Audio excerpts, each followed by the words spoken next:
pour out our praises to your brand. He has been on the bill for countless Christian youth festivals and concerts across the country, released numerous music albums, and became a household name in 2009 for his carnival song Jump for Belize. Worship leader and motivational speaker Mervin Budram is now the subject of a police investigation surrounding numerous reports of sexual abuse. He is a beloved figure in the Evangelical church. Outside of the church, Budram hosted the Creative Monday discussion on the national channel. In 2018, he was selected by the U.S. Embassy to join the Young Leaders of America initiative. Budram is also a thriving entrepreneur. Many times we don't stop and think about the choices we make in our lives and the big ramifications of them. If someone had told me when I was 9, if I'd opened the door, that I would be trapped for almost 20 years, I would be wrestling for so long, trying to get free and staying free. If someone had told me from an early age that my teenage years would be robbed, that my 20s would be robbed, I would never have opened the door. In an ironic video testimonial, Budram spoke of his battle with sexual addiction in his teenage years and his 20s, and perhaps today it provides some insight into the mounting allegations of sexual assault being levied against him. Tonight, we bring you a second interview from a woman who had a similar encounter 20 years ago, also at the age of 16. She has decided to open up about the alleged incident involving Mervin Budram, to add to the voices of those women who have already shared their stories and to encourage others to speak out. We had a very close relationship. It was somebody who I trusted. It was someone, it's kind of like older brother.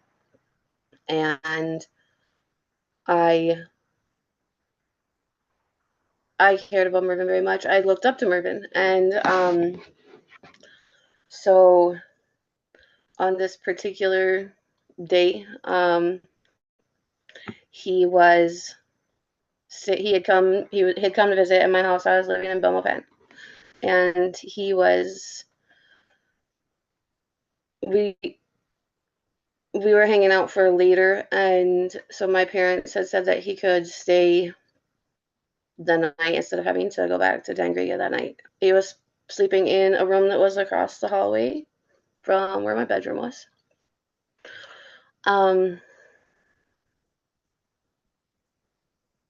And I woke up with him next to my bed. And he had his hands between my legs,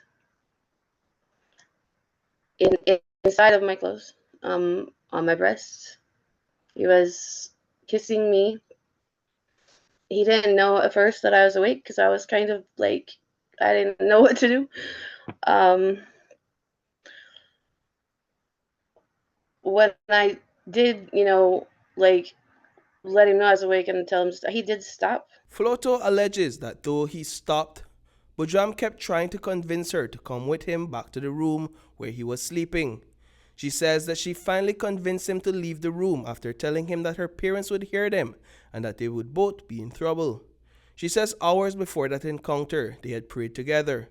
She recalled sharing information about some of her personal struggles with him that evening. Floto says Budram knew that she was in a very vulnerable place in her life. Also feeling like I could not tell anyone because they would not believe me. And I think that to me at that time was a very real thing, like that I wouldn't be believed. I regret that very much now. I don't necessarily think that was true. I think there probably were church leaders, or people in that community that I could have spoken to, but I didn't feel like at that time that I could. When I saw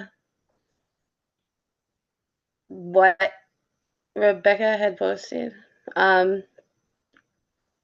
think immediately it was guilt, because and I didn't know even like details there, but I'm older. I knew her as she was, a child, and there was no way that I could know that he would do something like that to anyone else. Budram had been attending Jubilee Ministries in Roaring Creek Village since the time of Floto's alleged encounter with him 2 decades ago. The leaders at the church only recently dismissed him after the pastor's daughter, Rebecca Stirm Lennon, revealed that she was also allegedly abused by Budram.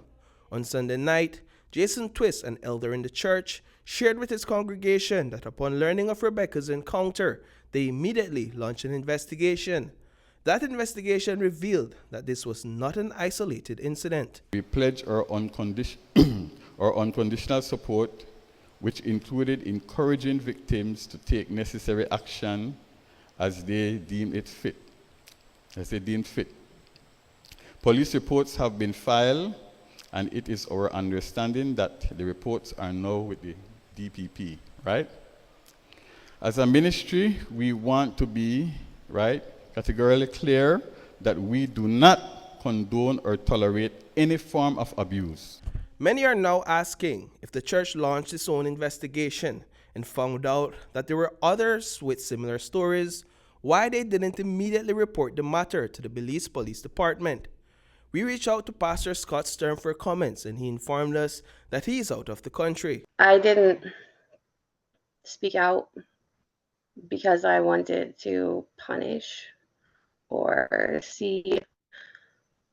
I know he has a family now. I don't want to see this horrible thing do more damage, to his family. I don't want to see that.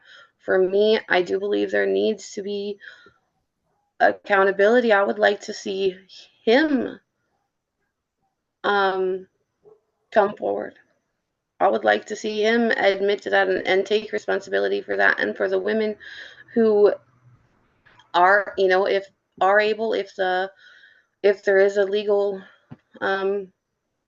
charges that are pressed, then yes, I think that needs to be handled to the full extent of the law. Reporting for News 5, I am Paul Lopez.